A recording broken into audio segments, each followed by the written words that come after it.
Assalamualaikum and good day everyone. Our topic for today is cholecystectomy. I am Akira Tomar, student nurse from College of Health Sciences, Mindanao State University, main campus. Okay, so let's start off with the definition of cholecystectomy. This is the cholecystectomy. A cholecystectomy is surgery to remove your gallbladder.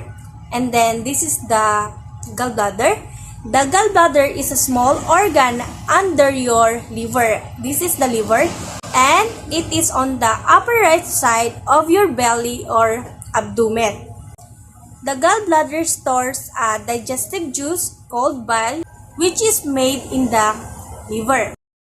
Description of the surgical procedure. There are two types of cholecystectomy, the laparoscopic cholecystectomy and the open cholecystectomy. The laparoscopic cholecystectomy, the gallbladder is removed with instruments. So this is the gallbladder, and this is the instruments placed into small incisions in the abdomen. While the open cholecystectomy, the gallbladder is removed through an incision on the right side under the rib cage. The purpose of the cholecystectomy: doctors perform the procedure to provide permanent relief to a person with gallstones. So this is the gallstones inside the gallbladder and other problems associated with the gallbladder. The procedure of the cholecystectomy: pulmonary status is also of key importance when preparing a patient for cholecystectomy. Pulmonary status: pulmonary means lungs, and pulmonary status or the lung status, they also check when preparing a patient for cholecystectomy. Whether the procedure is performed laparoscopically or open. As I mentioned earlier, the laparoscopic and the open cholecystectomy. Pulmonary reserve and function will be affected. Pulmonary reserve means the additional volume of air that the lungs can inhale and exhale when breathing. Any underlying pulmonary disease should be sought or attempt to find and appropriately evaluated prior to surgery. Nursing responsibilities. So there are 3 phases given. Those are the preoperative phase, intraoperative phase, and post-operative phase. Preoperative phase, this is the time period between the decision to have surgery and the beginning of the surgical procedure. While in the intraoperative phase, from the time our patient or our client is admitted to the operating room to the time of anesthesia administration, performance of the surgical procedure, and until our patient is transported to the recovery room or post-anesthesia care unit.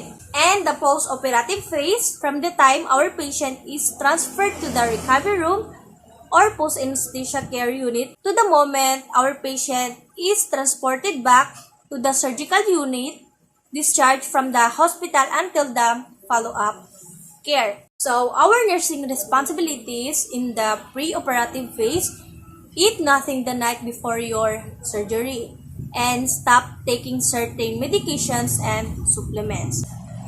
Our nursing responsibilities in intraoperative phase: apply sequential compression devices bilaterally to lower extremities prior to induction.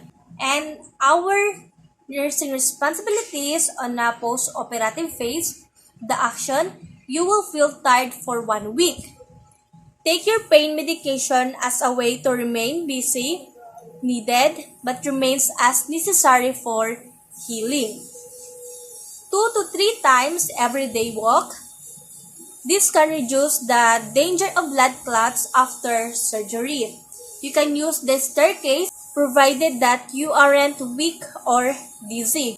Ensure someone is about the first couple of times you use workout or the staircase. Driving. Don't drive until you've been seen to your very first clinic office trip.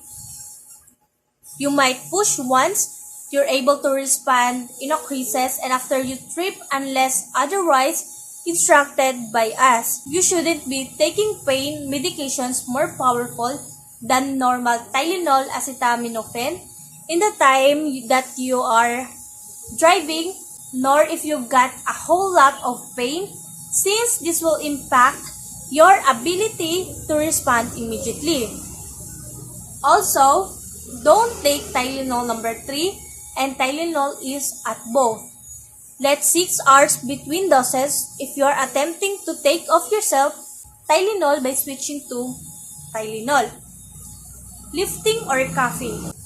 Repeat 10 deep breaths every hour and 2 cups each hour for 12 or more hours every day.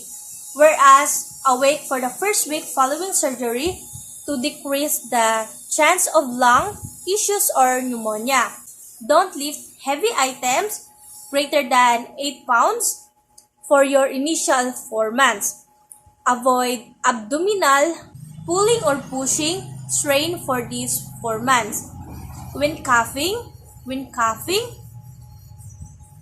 make sure you put a cushion over the incision and lightly press inward to decrease the pressure from coughing in your incision.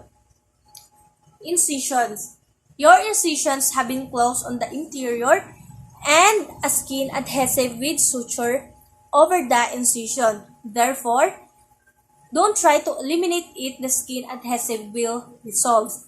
You can shower the day following operation and permit clean, warm water to run on your incision, but don't expose your incisions the soaking water, such as spa, tub, or swimming pools for the first 6 months following the operation. Don't place any ointment or lotions over the incision to the first 6 months following surgery or whether the incision is available, draining, or scab. Okay, so that's all for today and thank you very much for watching.